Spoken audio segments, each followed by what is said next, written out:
So can we pause for a moment on this show out of respect for the grief that is now being felt by all those ABC staff, their trauma.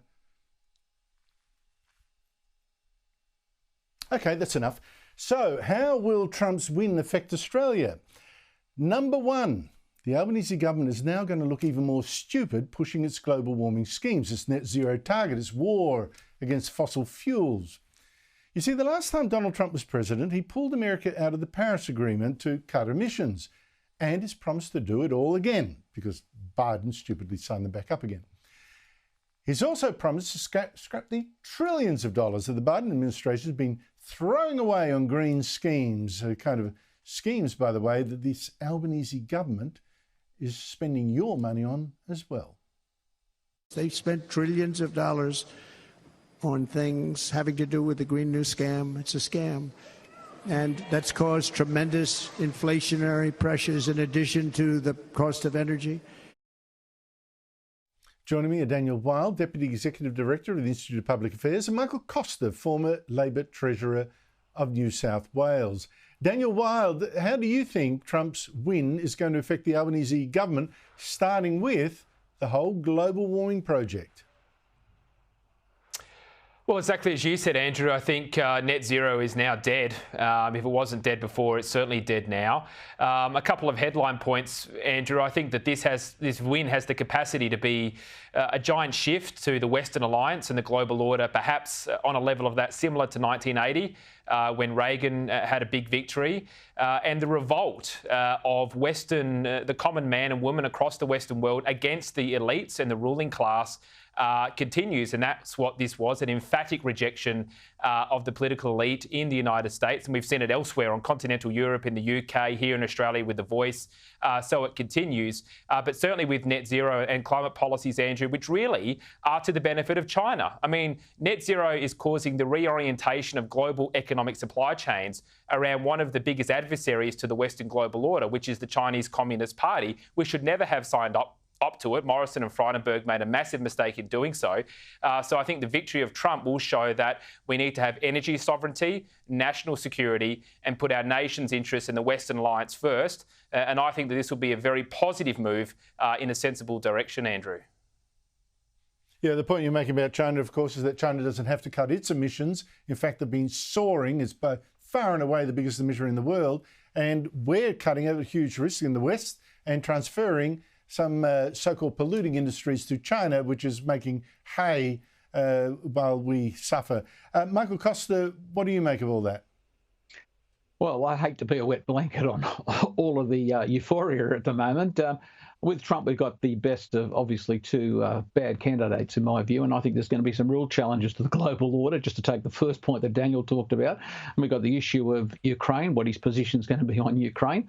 Certainly he's going to be strong on Israel, and I worry about Taiwan as well. But in terms of the question you asked, Andrew, for the Albanese government, I think there are some lessons here. I don't think it's going to be on energy policy. I think they're all locked into the net zero. I think it's going to be on cost of living, and that's where energy policy really does play a factor, and I think they're so foolish that they haven't recognised that.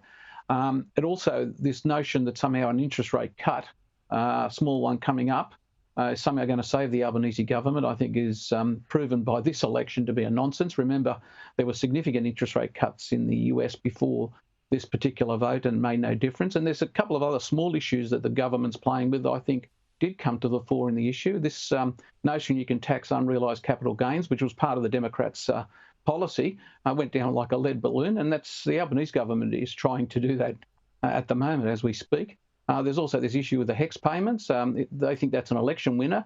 Remember, Biden, forgave or attempted to forgive huge amounts of student debt in the US. That didn't seem to work. So I think there's some challenges there. But I agree with the notion that we've reached peak identity politics, wokeism, and really that's not a winner for anybody. But the isolationism is a worry, and we've got to look at our defence budget. We can't rely on the United States, and I think the next election ought to have as a key centre component the pathetic state of our defence forces and the inability of this government to fund projects and look after our own defence.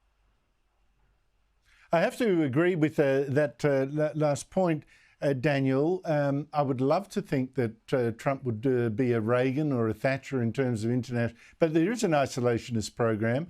The point, of course, is that we didn't have much of a choice. We had a candidate who was weak on Ukraine versus a candidate who was weak on Israel. Pick your poison.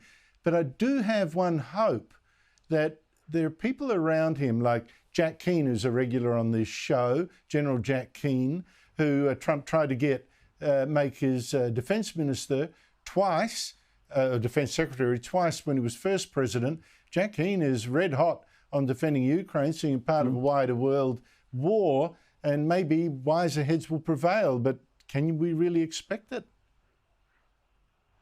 Well, I think there's a couple of things, Andrew. I mean, firstly, I think Trump Mark II will be very different to Trump Mark I.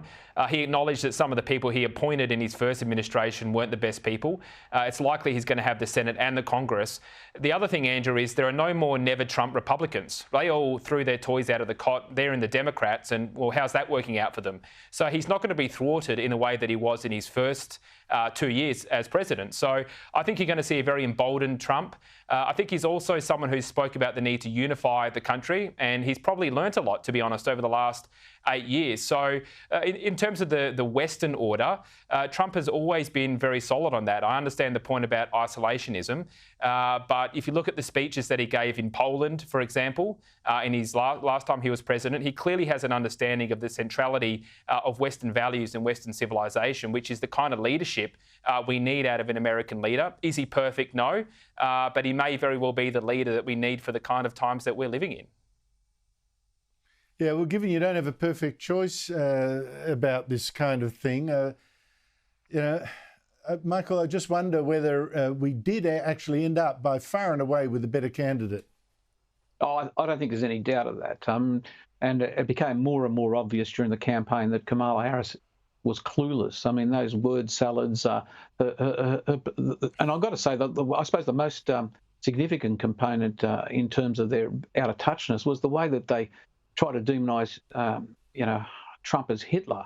I mean, that was an insult to all those Holocaust victims.